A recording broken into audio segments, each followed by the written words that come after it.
ನಮಸ್ಕಾರ. ಇವತ್ ನಾವು ಮಾತಾಡೋಕೆ ಹೊರಟಿರೋದು ಒಂದು ಬಹು ನಿರೀಕ್ಷಿತ ಕನ್ನಡ ಸಿನಿಮಾ ಬಗ್ಗೆ. ಅದುವೇ ಕಿಚ್ಚ ಸುದೀಪ್ ಅವರ ಮಾರ್ಕ್. ಇದೊಂದು ಹೈ ವೋಲ್ಟೇಜ್ ಪೊಲೀಸ್ ಡ್ರಾಮಾ ಅಂತ ಹೇಳ್ತಿದ್ದಾರೆ. ಹಾಗಾದ್ರೆ ಏನಿದ್ರ ವಿಶೇಷತೆ? ಬನ್ನಿ, ಯಾವುದೇ ಸ್ಪಾಯ್ಲರ್ಸ್ ಇಲ್ಲದೆ ಇದ್ರ ಬಗ್ಗೆ ಸ್ವಲ್ಪ ತಿಳ್ಕೊಳ್ಳೋಣ. ಒಂದು ಪ್ರಶ್ನೆ, ಸಿಸ್ಟಮ್ ಫೇಲ್ ಆದಾಗ ನ್ಯಾಯಕ್ಕೋಸ್ಕರ ಕಾನೂನನ್ನೇ ಮೀರಿ ನಿಲ್ಲೋದು ಸರಿನಾ ತಪ್ಪಾ? ನೋಡಿ, ಮಾರ್ಕ್ ಸಿನಿಮಾದ ಮೂಲ ತಿರುಳೇ ಈ ಒಂದು ನೈತಿಕ ಪ್ರಶ್ನೆ. ಅಂದ್ರೆ ಇದು ಬರೀ ಒಂದು ಆಕ್ಷನ್ ಸಿನಿಮಾ ಅಲ್ಲ, ನಮ್ಮನ್ನು ಯೋಚನೆ ಮಾಡೋ ಹಾಗೆ ಮಾಡುತ್ತೆ. ಸರಿ, ಹಾಗಾದ್ರೆ ಮೊದಲು ಈ ಸಿನಿಮಾದ ಬೇಸಿಕ್ಸ್ ನೋಡೋಣ. ಅಂದ್ರೆ ಮಾರ್ಕ್ ಯಾವ ಜಾನರ್ ಸಿನಿಮಾ? ಇದರ ಕಥೆಯ ಮೂಲ ಆಶಯವಾದ್ರೂ ಏನು? ಮಾರ್ಕ್ ಅಂದ್ರೆ ಬರೀ ಒಂದು ಆಕ್ಷನ್ ಸಿನಿಮಾ ಅಂದ್ಕೋಬೇಡಿ. ಇದರಲ್ಲಿ ಥ್ರಿಲ್ಲರ್ನ ಒಂದು ರೋಚಕತೆ ಇದೆ, ಜೊತೆಗೆ ಪೊಲೀಸ್ ಡ್ರಾಮಾದ ಗಂಭೀರತೆ ಕೂಡ ಇದೆ. ಕಥೆ ಏನಪ್ಪಾ ಅಂದ್ರೆ, ಒಬ್ಬ ಪೊಲೀಸ್ ಆಫೀಸರ್, ಅವನು ಕ್ರೈಮ್, ಪೊಲಿಟಿಕಲ್ ಪ್ರೆಷರ್, ಏಕೆಂದರೆ ಸಿಸ್ಟಮ್ ಒಳಗೆ ಇರೋ ಕರಪ್ಷನ್, ಇದನ್ನೆಲ್ಲ ಒಬ್ಬನೇ ಎದುರಿಸಿ ನಿಲ್ಕನೆ.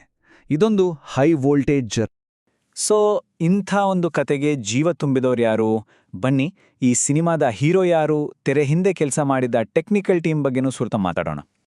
ಚಿತ್ರದ ಪ್ರಮುಖ ಪಾತ್ರ ಅಂದ್ರೆ ನಮ್ಮ ಹೀರೋ ಅಜಯ್ ಮಾರ್ಕಂಡೇಯ. ಇವರೊಬ್ಬ ಸೀನಿಯರ್ ಪೊಲೀಸ್ ಆಫೀಸರ್. ಸ್ವಭಾವದಲ್ಲಿ ತುಂಬಾ ಸೀರಿಯಸ್, ಲಾಯಲ್. ಅಷ್ಟೇ ಅಲ್ಲ, ದಿಟ್ಟ ನಿರ್ಧಾರ ತಗೊಳ್ಳೋ ವ್ಯಕ್ತಿ. ಅಂದ್ರೆ ಸರಿ ಇಲ್ಲ ಅಂದಾಗ ಸಿಸ್ಟಮ್ ವಿರುದ್ಧ ನಿಲ್ಲೋ ಧೈರ್ಯ ಇರುವನು. ಇದೇ ಗುಣಗಳು ಮುಂದೆ ಕಥೆಯಲ್ಲಿ ದೊಡ್ಡ ಸಂಘರ್ಷಕ್ಕೆ ಕಾರಣ ಆಗುತ್ತೆ. ಹೌದು, ಇದೇ ಕಾರಣಕ್ಕೆ ಫ್ಯಾನ್ಸ್ ಮಧ್ಯೆ ದೊಡ್ಡ ಕ್ರೇಜ್ ಇದೆ. ಎಷ್ಟರ ಮಟ್ಟಿಗೆ ಅಂದ್ರೆ, ಇದು ಸುದೀಪ್ ಅವರ ಕರಿಯರ್ನಲ್ಲೇ one of the most powerful police ಪಾತ್ರ ಅಂತ ಈಗಾಗಲೇ ಮಾತಾಡ್ಕೊಳ್ತಿದ್ದಾರೆ. ಕಿಚ್ಚ ಸುದೀಪ್ ಅವರ ಜೊತೆಗೆ ಒಂದು ದೊಡ್ಡ ತಾರಾ ಬಳಗವೇ ಇದೆ.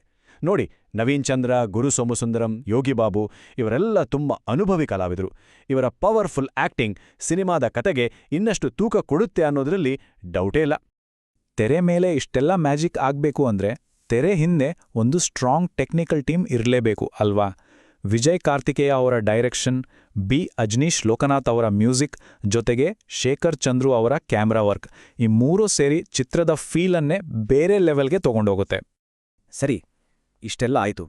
ಈಗ ನೇರವಾಗಿ ವಿಷಯಕ್ಕೆ ಬರೋಣ. ಥಿಯೇಟರ್ನಲ್ಲಿ ಕೂತಾಗ ನಮಗೆ ಯಾವ ಥರದ ಎಕ್ಸ್ಪೀರಿಯನ್ಸ್ ಸಿಗುತ್ತೆ? ತೆರೆ ಮೇಲೆ ಏನನ್ನು ನಿರೀಕ್ಷಿಸಬಹುದು? ಮೊದಲನೇ ಹೈಲೈಟ್, ಮಾಸ್ ಎಂಟ್ರಿ. ಯಾವುದೇ ಕಮರ್ಷಿಯಲ್ ಸಿನಿಮಾದಲ್ಲಿ ಹೀರೋ ಎಂಟ್ರಿಗೆ ಒಂದು ಸ್ಪೆಷಲ್ ಜಾಗ ಇರುತ್ತೆ. ಮಾರ್ಕ್ ಚಿತ್ರದಲ್ಲೂ ಅಷ್ಟೇ. ಕಿಚ್ಚ ಸುದೀಪ್ ಅವರ ಎಂಟ್ರಿ ಸೀನ್ ಫ್ಯಾನ್ಸ್ಗೆ ಒಂದು ಹಬ್ಬಾನೇ ಕೊಡುತ್ತೆ ಅಂತ ನಿರೀಕ್ಷೆ ಇದೆ. ಎರಡನೇ ಹೈಲೈಟ್, ಪವರ್ಫುಲ್ ಡೈಲಾಗ್ಸ್. ಬರೀ ಆಕ್ಷನ್ ಅಷ್ಟೇ ಅಲ್ಲ, ಈ ಸಿನಿಮಾದಲ್ಲಿರೋ ಸಂಭಾಷಣೆಗಳು ಕೂಡ ಅಷ್ಟೇ ತೀಕ್ಷ್ಣವಾಗಿವೆ. ಇವು ಹೀರೋ ಪಾತ್ರಕ್ಕೆ ಶಕ್ತಿ ಕೊಡೋದಷ್ಟೇ ಅಲ್ಲ, ಕಥೆಯನ್ನ ಮುಂದಕ್ಕೆ ತಗೊಂಡು ಹೋಗಕ್ಕೆ ಸಹಾಯ ಮಾಡುತ್ತೆ. ಮೂರನೇದು, ಆಕ್ಷನ್ ಪ್ರಿಯರಿಗೆ ಒಂದು ಟ್ರೀಟ್. Stylish action. ಪ್ರತಿಯೊಂದು ಫೈಟ್ ಸೀಕ್ವೆನ್ಸ್ ಅನ್ನು ತುಂಬಾ ಸ್ಟೈಲಿಶ್ ಆಗಿ ಕಥೆಗೆ ತಕ್ಕ ಹಾಗೆ ಡಿಸೈನ್ ಮಾಡಿದ್ದಾರೆ. ಇದು ಸಿನಿಮಾದ ದೊಡ್ಡ ಅಟ್ರಾಕ್ಷನ್ಗಳಲ್ಲಿ ಒಂದು ಅಂತ ಹೇಳ್ಬೋದು. ಒಟ್ಟಾರೆಯಾಗಿ ಈ ಸಿನಿಮಾದ ವಾತಾವರಣ ಹೇಗಿರುತ್ತೆ ಅಂತ ನೋಡೋದಾದ್ರೆ ಈ 5 ಅಂಶಗಳು ತುಂಬ ಮುಖ್ಯ. ಮೊದಲನೇದು ಸಸ್ಪೆನ್ಸ್, ಆಮೇಲೆ ಹೈ ವೋಲ್ಟೇಜ್ ಆಕ್ಷನ್, ಫ್ಯಾನ್ಸ್ಗಾಗಿ ಮಾಸ್ ಮೊಮೆಂಟ್ಸ್, ಇನ್ವೆಸ್ಟಿಗೇಷನ್ ಸೀನ್ಗಳು, ಮತ್ತೆ ಇಡೀ ಕಥೆಯುದ್ದಕ್ಕೂ ಒಂದು ಗಂಭೀರವಾದ ಡಾರ್ಕ್ ಟೋನ್ ಮೇಂಟೈನ್ ಆಗುತ್ತೆ. ಇನ್ನೂ ಸಂಗೀತದ ಬಗ್ಗೆ ಹೇಳಲೇಬೇಕು. ಚಿತ್ರದಲ್ಲಿ ಹಾಡುಗಳಿವೆ ನಿಜ, ಆದ್ರೆ ಅದಕ್ಕಿಂತ ಹೆಚ್ಚಾಗಿ ಹಿನ್ನೆಲೆ ಸಂಗೀತ ಅಂದ್ರೆ ಬ್ಯಾಕ್ಗ್ರೌಂಡ್ ಸ್ಕೋರ್ ಎಲ್ಲರ ಗಮನ ಸೆಳೆಯುತ್ತೆ. ಅದರಲ್ಲೂ ಆಕ್ಷನ್ ಸೀನ್ಗಳಲ್ಲಿ ಬಿಜಿಎಂ ಇದೆಯಲ್ಲ, ಅದು ಆ ಸೀನ್ಗಳ ತೀವ್ರತೆಯನ್ನ ಡಬಲ್ ಮಾಡುತ್ತೆ. ಇಲ್ಲಿ ಇನ್ನೊಂದು ಇಂಟ್ರೆಸ್ಟಿಂಗ್ ವಿಷಯ ಇದೆ. ಏನಪ್ಪಾ ಅಂದ್ರೆ, ಚಿತ್ರದ ಒಂದು ಹಾಡನ್ನ ಹಾಡಿರೋದು ಬೇರೆ ಯಾರೂ ಅಲ್ಲ, ಸ್ವತಃ ಸುದೀಪ್ ಅವರ ಮಗಳು ಸ್ಯಾನ್ವಿ ಸುದೀಪ್. ಇದು ಆಲ್ಬಮ್ಗೆ ಒಂದು ಪರ್ಸನಲ್ ಟಚ್ ಕೊಟ್ಟ ಹಾಗೆ. ಓಕೆ, ಇಷ್ಟೆಲ್ಲ ಅಂಶಗಳನ್ನು ನೋಡಿದ್ವಿ.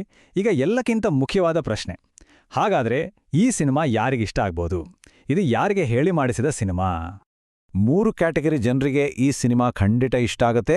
ಮೊದಲನೇದು, ಕಿಚ್ಚ ಸುದೀಪ್ ಅವರ ಅಪ್ಪಟ ಅಭಿಮಾನಿಗಳಾಗಿದ್ರೆ ಈ ಸಿನಿಮಾ ಮಿಸ್ ಪಡ್ಕೋಬೇಡಿ. ಎರಡನೇದು, ಪೊಲೀಸ್ ಡ್ರಾಮಾ ಮತ್ತು ಆಕ್ಷನ್ ಥ್ರಿಲ್ಲರ್ ಜಾನರ್ ಇಷ್ಟಪಡೋರಾಗಿದ್ರೆ ಇದು ನಿಂಗಾಗಿಯೇ ಇದೆ. ಇನ್ನು ಮೂರನೇದು, ಒಂದು ಗಂಭೀರವಾದ ಇಂಟೆನ್ಸ್ ಕಥೆಯನ್ನ ನೋಡಬೇಕು ಅಂತ ಬಯಸೋ ಪ್ರೇಕ್ಷಕರಿಗೆ ಮಾರ್ಕ್ ಒಂದು ಒಳ್ಳೆ ಆಯ್ಕೆ. ಕೊನೆಯದಾಗಿ ಈ ಸಿನಿಮಾ ನೋಡಿದ್ಮೇಲೆ ನಮ್ಮ ತಲೆಯಲ್ಲಿ ಒಂದು ಪ್ರಶ್ನೆ ಉಳಿಯುತ್ತೆ. ಸಿಸ್ಟಮ್ ವಿಫಲವಾದಾಗ ನ್ಯಾಯಕ್ಕಾಗಿ ಹೋರಾಡೋ ಒಬ್ಬ ಹೀರೋ ತನ್ನ ಗೆರೆಯನ್ನ ಎಲ್ಲಿ ಎಳೆಬೇಕು? ಅದಕ್ಕೆ ಎಲ್ಲೇ ಎಲ್ಲಿದೆ? ಈ ಒಂದು ಯೋಚನೆಯೊಂದಿಗೆ ಈ ವಿಶ್ಲೇಷಣೆಯನ್ನ ಮುಗಿಸೋಣ.